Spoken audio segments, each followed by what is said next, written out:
Pink, blue, purple, so many other colors. I think the suncatcher finally stopped being about you. The room smells and looks different, but the colors still find me. Lying here, I remember buying a suncatcher 5 summers ago because you said the rainbows made every ordinary room look magical. It made what was once our room look magical. I remember every afternoon lying by your side, we'd pretend the blues belonged to me because it always landed on the sleeve of my cozy hoodie, and the pink belonged to you because it found your face, your kissable lips first. I sighed, breathing in. I thought moments like that meant something. When you left, I kept expecting the colors to disappear too.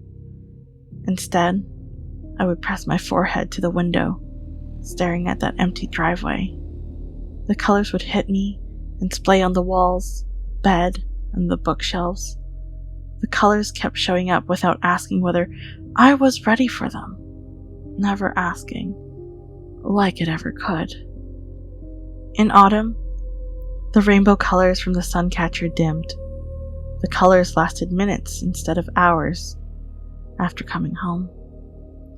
Sometimes, I'd catch them out of the corner of my eye, and, for a moment, think you'd walk past the doorway with that teasing, knowing glance of yours.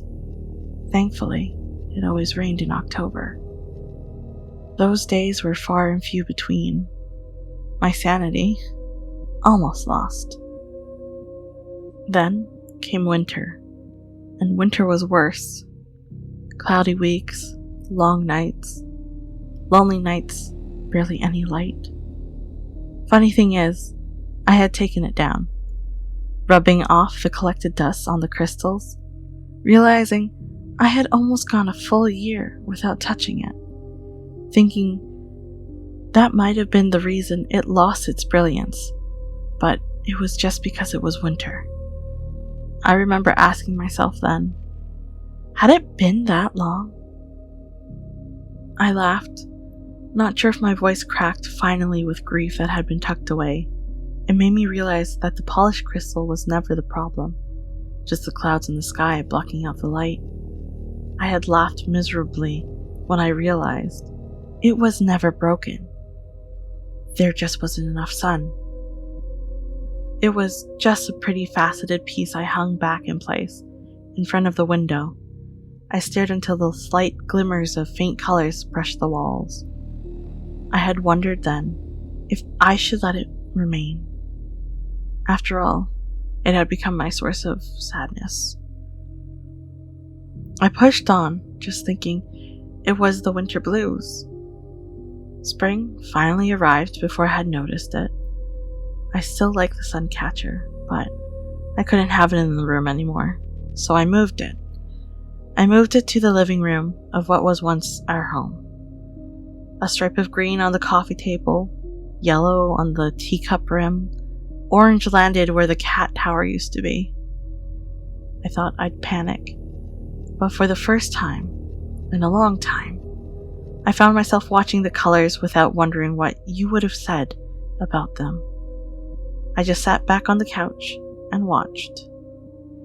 It's probably the strangest thing about reminiscing. Nostalgia. You don't wake up one day and suddenly become free of it.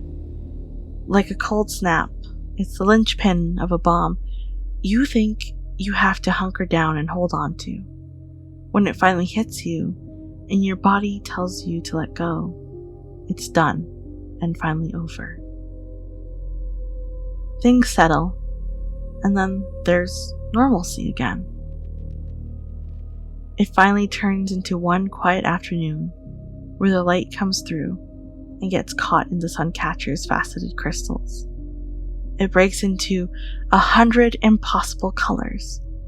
And the first thought isn't the name that had lingered on my lips for so long. Finally, relief washes over.